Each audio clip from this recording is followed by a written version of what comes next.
pido, Señor, que las palabras de mi boca, los pensamientos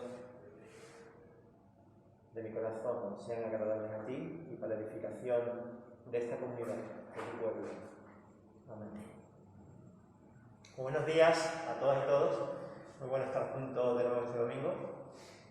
En otras ocasiones he predicado desde este mismo púlpito sobre el amor a Dios y el amor al prójimo, y también sobre el amor que Dios tiene por cada uno de nosotros, por todas las personas y por toda su creación, en especial este año en el que estamos concienciándonos un poquito más sobre el problema del medio ambiente y el cuidado de nuestro planeta. Y esta mañana quiero continuar con este tema del amor porque también viene al hilo de las dos lecturas que hemos tenido. En otras ocasiones he comentado aquí que, según la leyenda, Juan, el discípulo amado según la tradición, a finales del siglo I, siendo ya muy anciano, solía visitar las iglesias de Asia Menor que él mismo había ayudado a establecer, y cuando le tocaba predicar, su sermón se limitaba a estas palabras: hermanitos y hermanitas. Era ya muy anciano, ¿no? ¿Sabes? Intentando poner aquí un poquito su voz. Hermanitos y hermanitas, amaos los unos a los otros, como Dios os ha amado. Y ella acababa su sermón. No tenía nada más que decirles. Era todo lo que tenía que compartir. ¿Y sabéis qué?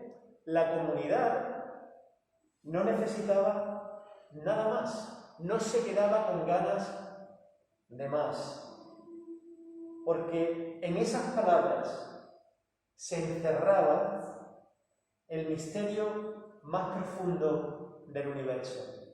Que Dios nos ama a cada uno de nosotros sin diferencia, tal y como somos.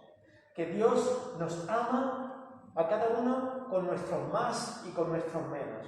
Que Dios nos ama con un amor expansivo que abarca hasta lo más profundo de nuestro ser.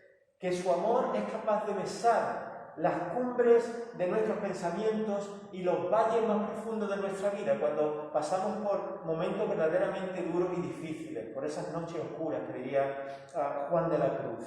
Que su amor es incondicional, es pura gracia, puro don, puro regalo divino, y que no podemos hacer nada para merecerlo. De hecho, a veces podemos llegar a sentir que no lo merecemos.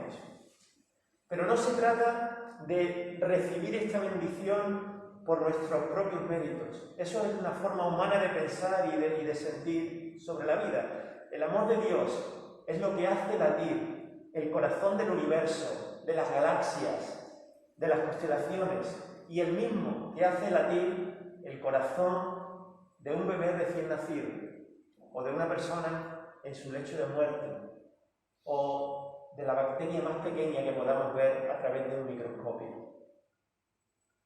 El amor de Dios es lo que mueve y sostiene todo el universo. La lectura del Evangelio de esta mañana ahonda en este misterio. El texto de Mateo 22, particularmente los primeros versículos, se enmarca dentro de esto que llevamos viendo en los últimos domingos como escenas de enfrentamiento y confrontación entre Jesús y las autoridades religiosas. La semana pasada Rubén exploró de forma brillante el texto de dar a Dios lo que es de Dios y al César lo que es del César. Y hoy tenemos ante nosotros otra encerrona por parte de los fariseos a Jesús. Nos dice Mateo en el versículo 35 que uno de estos fariseos le tendió una trampa a Jesús con esta pregunta: Maestro, ¿cuál es el mandamiento más importante de la ley?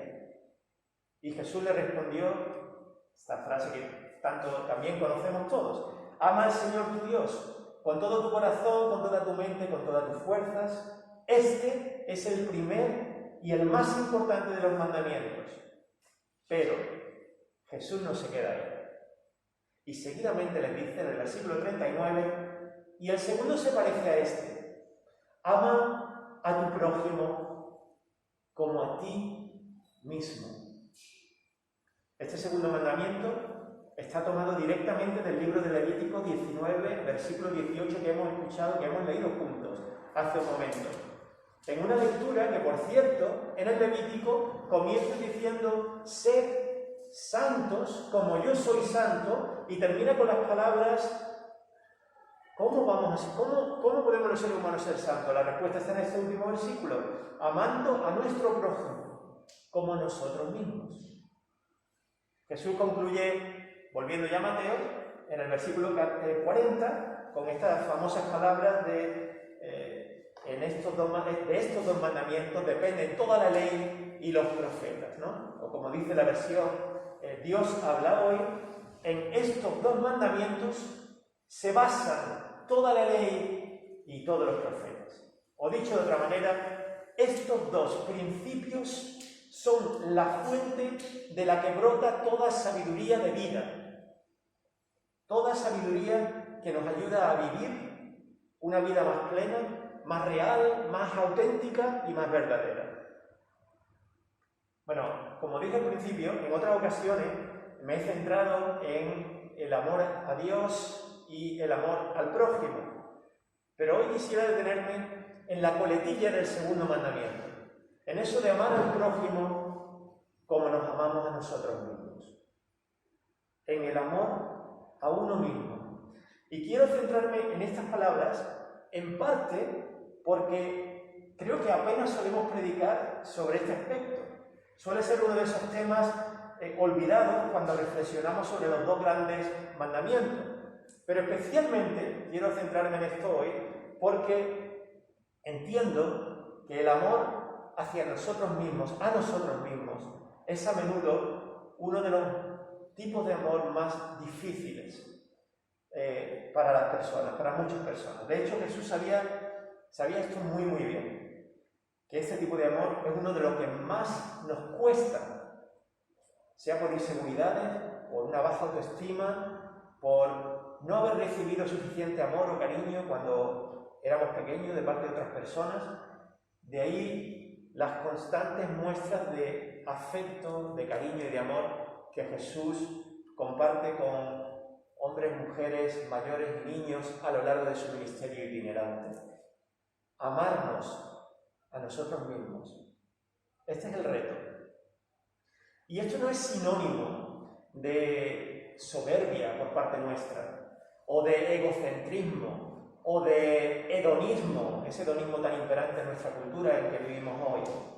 Y desde luego no es incompatible con el amor a Dios o al prójimo. De hecho, los tres van unidos, están íntimamente unidos, no los podemos separar.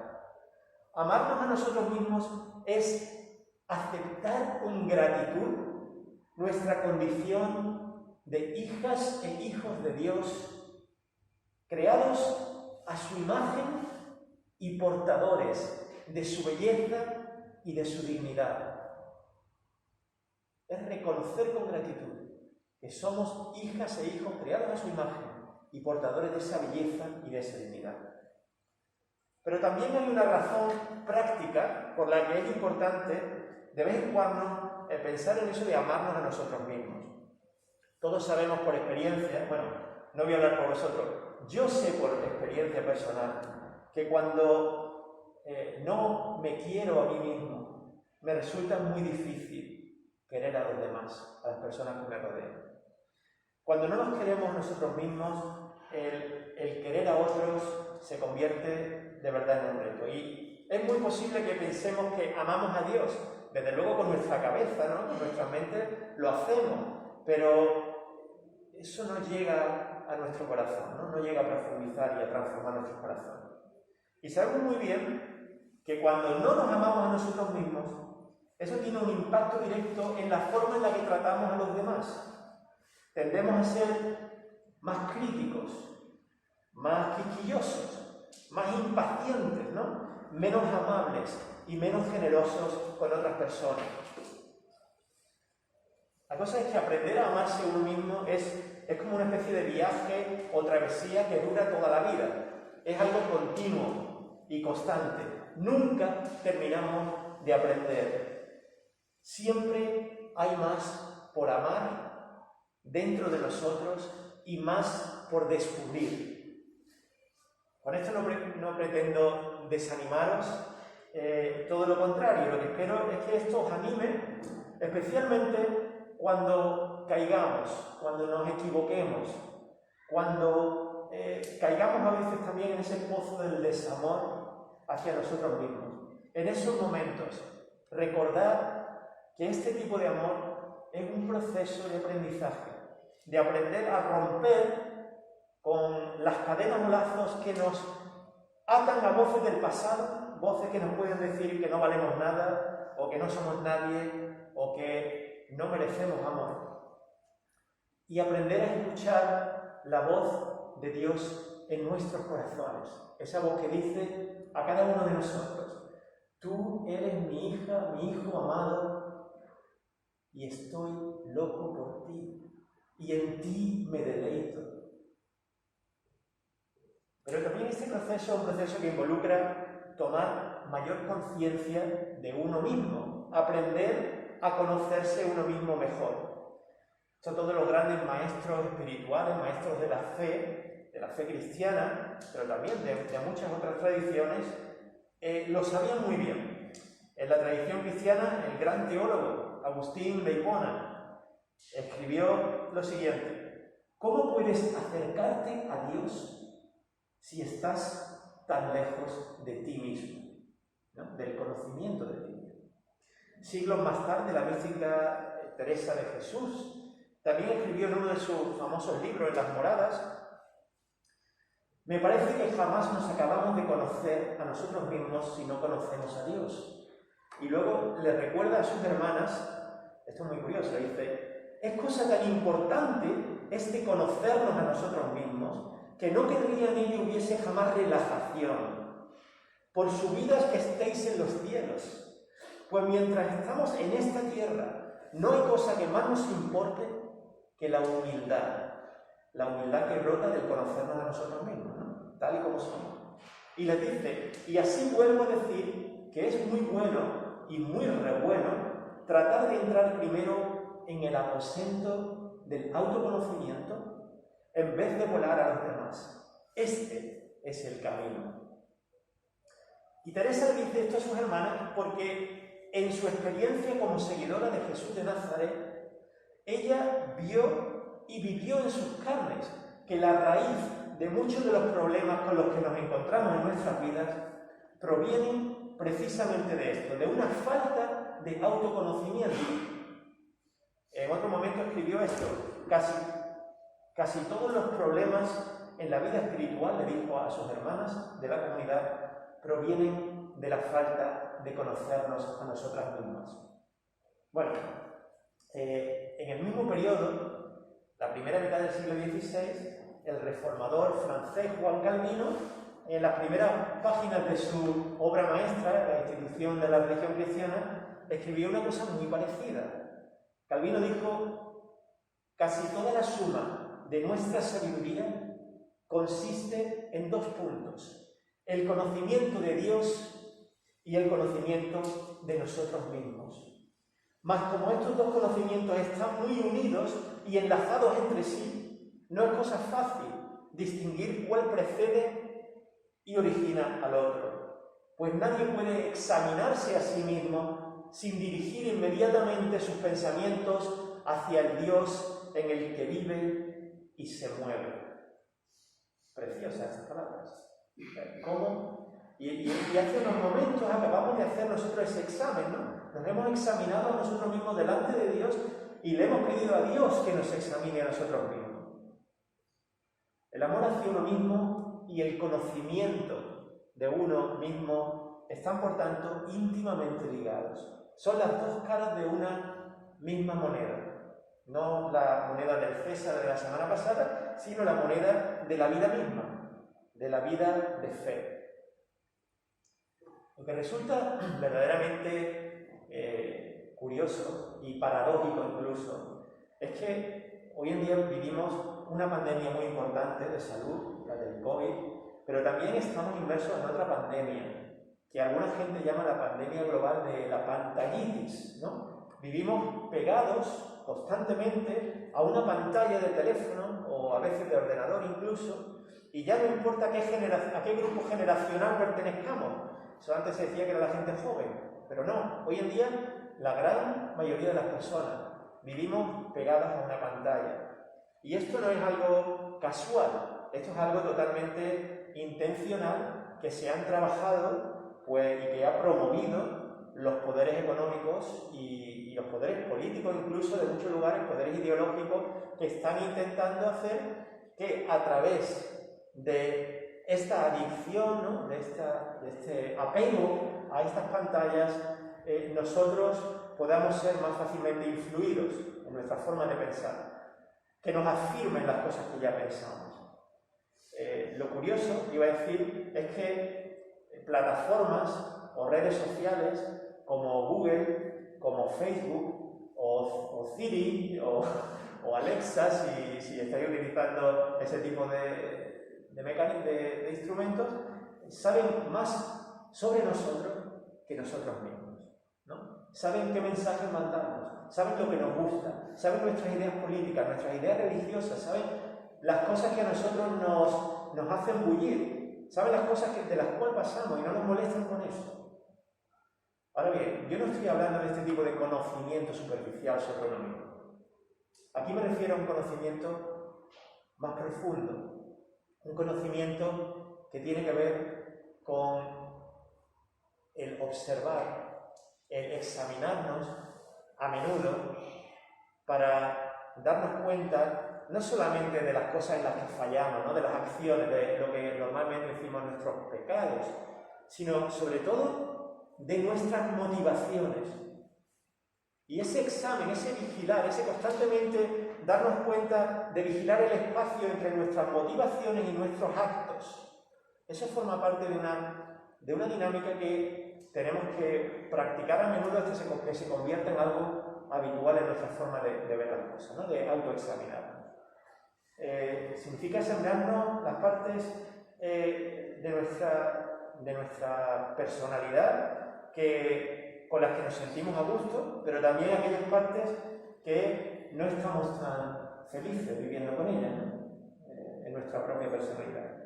Se trata de vigilar y de examinar nuestras reacciones, cómo reaccionamos ante algunas personas que nos rodean o situaciones que se dan. Existen patrones destructivos de comportamiento en nuestra vida que tenemos que desaprender para dejarlos de lado. ¿Por qué no amamos esas partes de nosotros, no? Y hasta qué punto esas formas de pensar o de ser, esas motivaciones nuestras definen lo que somos como personas. Otra cosa importante en este proceso es el redescubrir nuestra dignidad como hija e hijos de Dios, ¿no? No solamente de examinarnos, sino de recordarnos eso que habíamos dicho antes, ¿no? Que somos amadas y amados de Dios. Para amar a los demás como nos amamos a nosotros mismos, primero debemos de aprender a amarnos a nosotros mismos. Y en términos prácticos, esto podría implicar reordenar algunas de las prioridades de nuestra vida, dedicar tiempo y espacio para nutrirnos espiritualmente, ¿no?